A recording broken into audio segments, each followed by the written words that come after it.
ለእናንተ የኢትዮ ፋሚሊ ቲዩብ ተከታታዮች በሙሉ ሁላችሁንም የከበረ ሰላምታዬን አቀርብላችኋለሁ። ዛሬም በተለየ ቪዲዮ መጥቻለሁ። የዛሬው ቪዲዮ ከተጠየቁት ጥያቄዎች ውስጥ ወይንም በኮሜንት ውስጥ ከተቀመጡ ጥያቄዎች ውስጥ ለእናንተ ለሁላችሁ ምናልባት ጥያቄ ሊሆን ይችላል ቢመለስ ብዬ የማስበውን ጥያቄ ቁጥር 1 በሚል ርዕስ ሰጥቼ ይዤ ቀርቤያለሁ። ከዚህ በኋላ ርዕስ እየሰጠሁኝ ጥያቄዎቻችሁን ለመመለስ እሞክራለሁና በቀላሉ እንድታገኙት ቁጥር 1 ቁጥር 2 እያልኩኝ እቀጥላለሁ ማለት ነው። ለዛሬ ቁጥር 1 እንግዲህ አንድ ለሁላችሁም ጥያቄ ሊሆን ይችላል የሚል እምነት ስላለኝ የመረጥኩት አንድ ጥያቄ አለኝ። ጠያቂው ፍስሐ ክንፈ የሚባል ሰው ነው። ሁለት ጥያቄዎችን አያይዞ ነው የጠየቀው። የመጀመሪያው ጥያቄ የደም አይነቴ ቢ ነኝ እና ሻወር ስወስድ የሚያሳክከኝ ነገር አለና በዚህ ምን ትመክረኛለህ የሚል ጥያቄ ነው። ሁለተኛው ጥያቄ ስፖርት እየሰራን ውፍረት የሚጨምሩ ምግቦችን ብንወስድ የጤና ችግር አለ ወይ የሚል ጥያቄ ነው የጠየቀኝ። እንግዲህ ከሁለቱ ጥያቄዎች ውስጥ በተለይም ሁለተኛው ጥያቄ ስፖርት እየሰራን ውፍረት የሚሰጡ ምግቦችን ብንበላ ችግር አለ ወይ የሚለውን ተደጋጋሚ ጥያቄዎቹ በሌላ ሰዎችም የተጠየቁ ስለሆኑ ምናልባት የጥያቄ ቅርጽ ለውጥ ይኖራል እንጂ ጥያቄው ወደዚህ የሚያመዝን ነው። በዚህ ጥያቄ ውስጥ ደግሞ የተጠየቀ ሌላ ጥያቄም አለ። በደም አይነታችን የምንሰራው የስፖርት አይነቶች አሉ ወይ የሚል ጥያቄም የተጠየቀ አለ። እሱን ራሱን አስችዬ ቪዲዮ ለመስራት ስላሰብኩ ነው አሁን በዚህኛው የማልመልሰው። ነገር ግን ሁለቱ ጥያቄዎች ላይ በተለይም ስፖርት እየሰራን የሚያወፍሩ ወይንም ደግሞ ለደማችን የማይስማሙ ምግቦችን ብንበላ ችግሩ ምንድነው የሚል ጥያቄ ነው። ይሄ በእርግጠኝነት በርካታ ሰዎች የዚህ አይነት ጥያቄ ሊኖራችሁ ይችላል የሚል እምነት ስላለኝ ነው ይሄንን ጥያቄ የመረጥኩት። እንግዲህ እንደ ፍስሐ ጥያቄ ሌሎቻችሁም ትጠይቃላችሁ ብዬ አምናለሁ። በነገራችን ላይ ፍስሐ ይሄንን ጥያቄ ስላነሳኸው በኢትዮ ፋሚሊ ቲዩብ ስም እጅግ አድርጌ አመሰግናለሁኝ። ምክንያቱም ለሌሎች መማሪያ ስለሚሆን ነው። እንግዲህ ስፖርት እየሰራን ውፍረት የሚጨምሩ ምግቦችን ብንመገብ ችግሩ ምንድነው የሚለውን ነገር ከማየታችን በፊት ለምንድነው በደም አይነታችን ምግብን መመገብ ያስፈለገን የሚለውን ጥያቄ መመለስ ነው መልካም የሚሆነው ቅድሚያ። ምክንያቱም የጥያቄው ሁሉ መልስ ሊሆን የሚችለው እዛ ጋር ስለሆነ ነው። በደማችን አይነት ምግብን መብላት ያለብን አንደኛ ጤናችንን በአስተማማኝ መልኩ ለማስቀጠል እንዲያስችለን ሲሆን፣ በሁለተኛ ደረጃ በምንመገበው ምግብ የተነሳ የተፈጥሮ የመከላከል አቅማችንን በማዳከም ለተለያዩ በሽታዎች ልንጋለጥ ስለምንችልም ጭምር ነው። ስለዚህ ስፖርት መስራት በጣም ጠቃሚ ነው። በተለይም ደግሞ እንደየደም አይነታችን የስፖርት አይነቶቹ ይለያያሉ። ለምሳሌ የደም አይነቶች የሚሰሩት ስፖርት በጣም ከባድና የሚያለፋ መሆን እንዳለበት ጥናቱ ያመለክታል። አንድ ቪዲዮ ለሁሉም እሰራለሁ። የደም አይነት ኤቢም ምን አይነት ስፖርትን ነው መስራት አለበት የሚለውን ነገር በደንብ አድርጌ ለማስረዳት እሞክራለሁ በሌላ ቪዲዮ ላይ። እዚህ ላይ ግን ገረፍ አድርጌ የማልፈው ስፖርት መስራት ለሁላችንም ግዴታም ጭምር ነው። ዝም ብለን ዳይት እያደረግን ሰውነታችንን ሳናፍታታ ቤት ውስጥ እንድንቀመጥ አይፈቀድም። መንቀሳቀስ አለብን። ጡንቻችን መሳሳብ አለበት።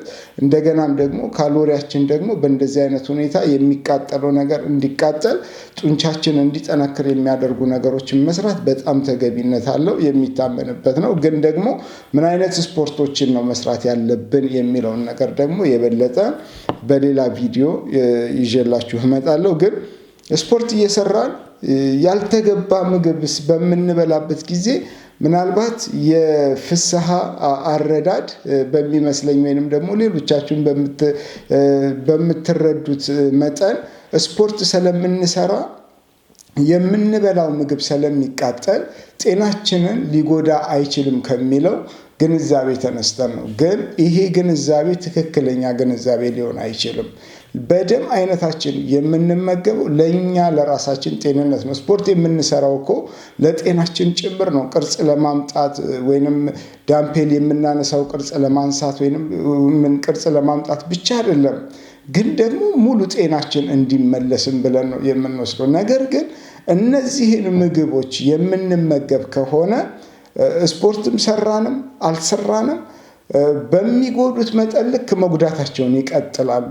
በሚጎዱት መጠን ልክ መጉዳታቸውን ይቀጥላሉ። አስተውላችሁ ከሆነ በጣም ክብደት የሚያነሱ በጣም ስፖርተኛ የሆኑ ማስልስ የሆኑ ሰዎችን እስኪ ተመልከቷቸው። በተለይ እድሜያቸው ከ45 በኋላ ምን አይነት ፊዚካል አፒራንስ ነው የሚኖራቸው? እነዛ ሰዎች በጥንካሬያቸው ነው የሚቀጥሉት ወይንስ ምን አይነት ችግር ነው የሚገጥማቸው ብላችሁ ብትመለከቱ በአብዛኛው የጤና ችግር ያለባቸው ሰዎች ናቸው።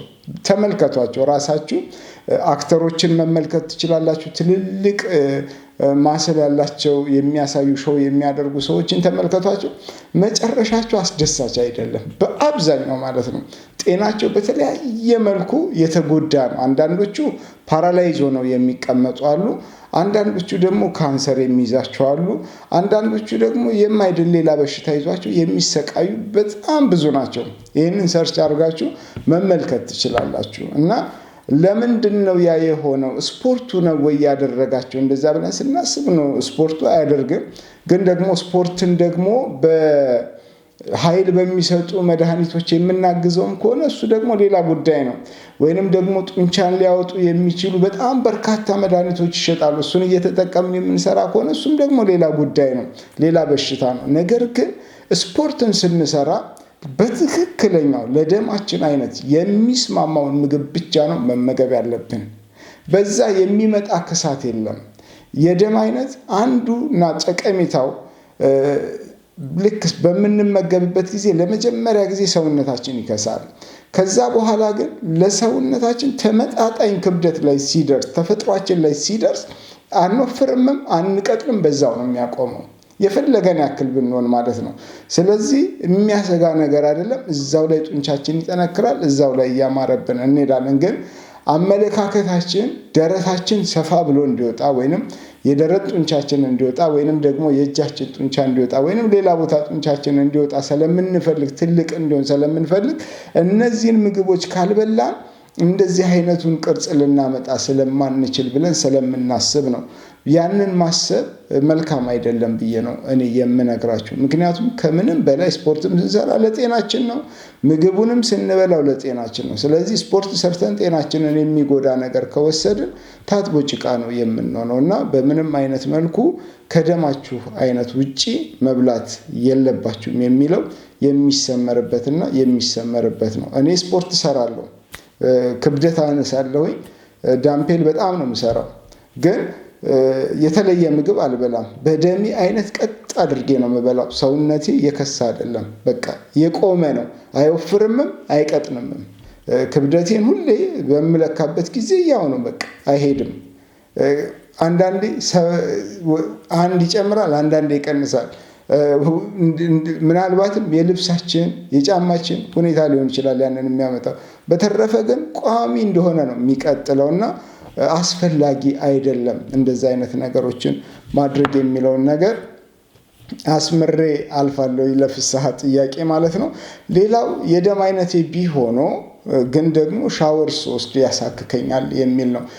እንደዚህ አይነት ፕሮብሌም የገጠማቸው በጣም በርካታ ሰዎች ናቸው። ሻወር በሚወስዱ ጊዜ የሚያሳክካቸው፣ ሻወርንም እየወሰዱ ብቻ ሳይሆን ከሻወር ከወጡ በኋላ በጣም ሰውነታቸውን ቆዳቸውን የሚያኩ ሰዎች አሉ። እንዲያውም አንዳንዱ ላይ ይሄ የመቆንጠጥ አይነት ስሜት የሚሰማቸው በጣም በርካታ ሰዎች አሉ።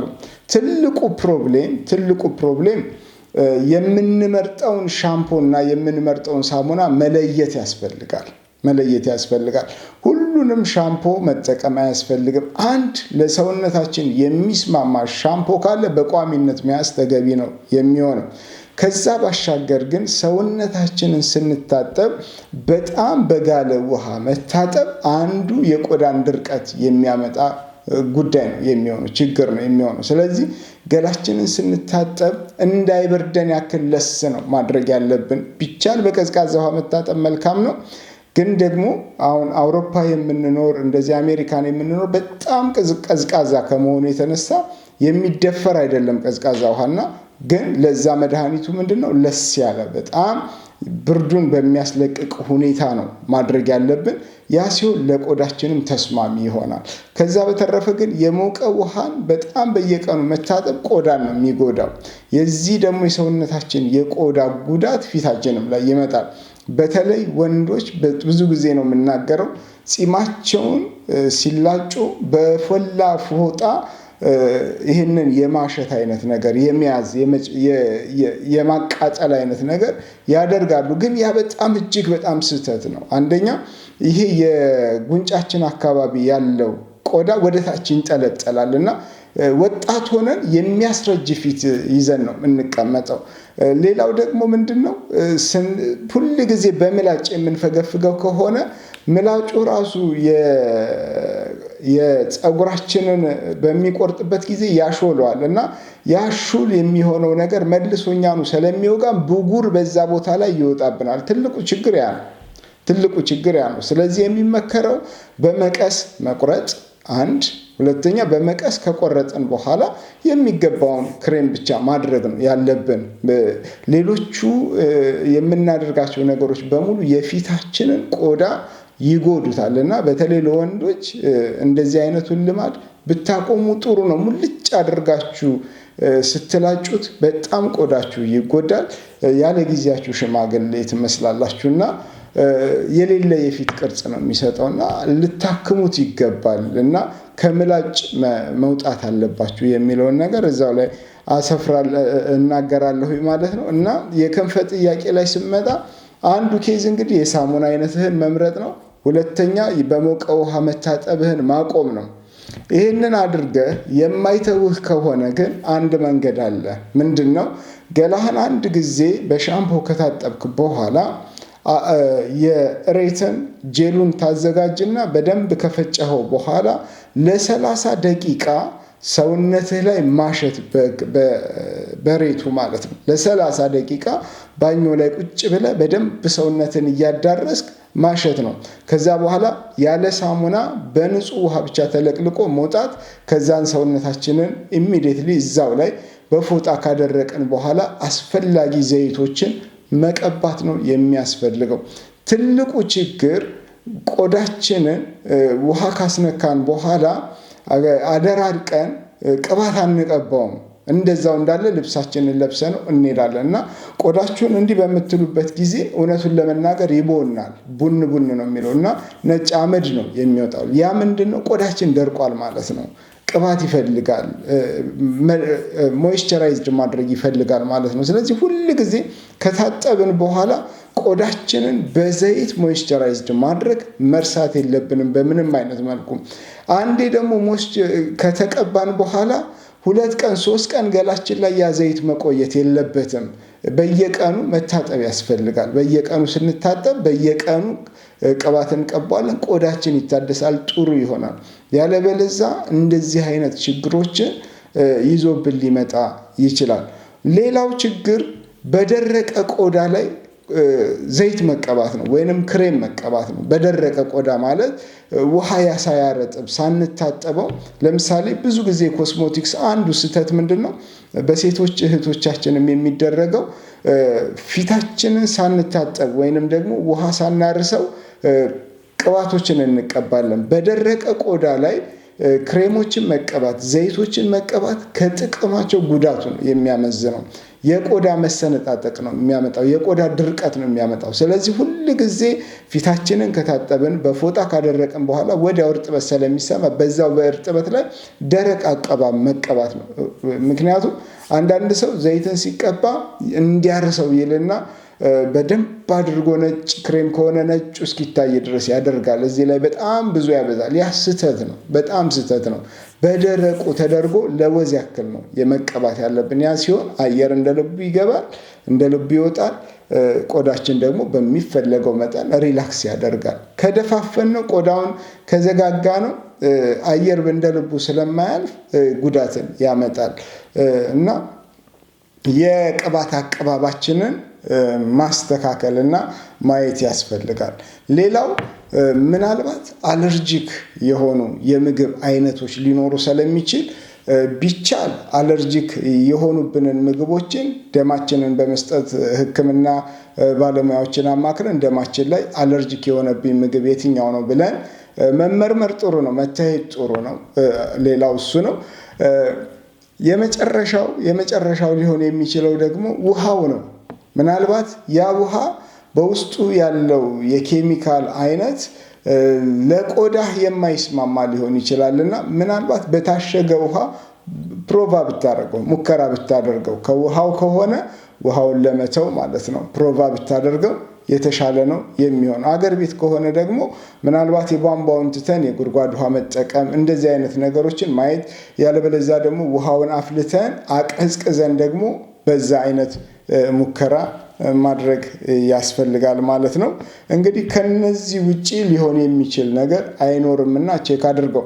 ምናልባት ደግሞ ሻወር፣ የኤሌክትሪክ ሻወር የምንወስድ ከሆነ ውሃ ማሞቂያችን የኤሌክትሪክ ከሆነ አንዳንድ ጊዜ የኤሌክትሪክ ማለፍ ይኖራል በውሃ ውስጥ እና የሆነ የመብላት ቆዳን የመብላት አይነት ስሜትን ያስተላልፋሉ። ምናልባት ልብስ ስታጥቡ፣ እርጥብ ነገር ስትነኩ እንዲህ ከኤሌክትሪክ ጋር የሚያዝ የሚሰማ የቆዳን የመብላት ስሜቶች አሉ። ኤሌክትሮኖች ፍለው የሚያደርጉበት ሁኔታዎች አሉና እሱም ከሆነ ምናልባት የውሃ ማሞቂያውን ትተን በሌላ መንገድ መጠቀምን ማየት፣ ቼክ ማድረግ። እነሱም እንደዚህ አይነት የኤሌክትሪክ ችግር ያለበት ሰው እንደዚህ አይነት ነገሮችን ሊፈጠር ስለሚችል እነዚህም በሙሉ ቼክ ማድረግ ተገቢ ነው የሚሆነው የሚለውን ምላሽ ነው የምሰጠው።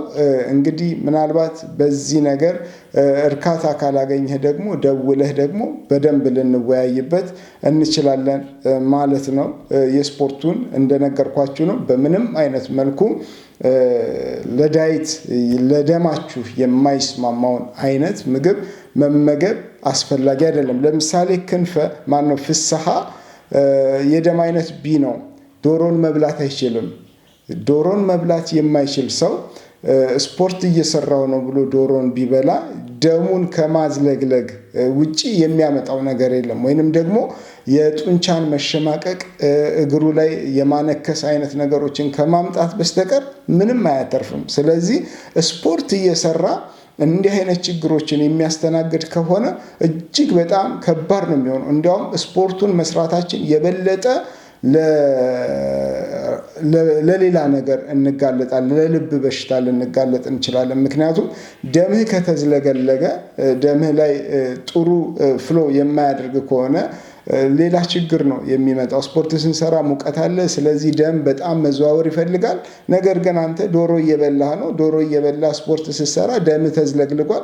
እንደ ልቡ ሰርኩሌት ማድረግ ስለማይችል ልብህ ይታፈናል። ሌሎችም ችግሮችን ያስከትላል። ስለዚህ ቀላል የሆነ ነገር አይደለም፣ ከባድ የሆነ ነገር ነው። ጥንቃቄ ልናደርግ ነው የሚገባው የሚለውን ወንድማዊ ምክርን ነው የምተወው። እንግዲህ ካረካህም መልሴ ጥሩ ነው፣ ካላረካህም ደግሞ በደንብ እንወያያለን ማለት ነው።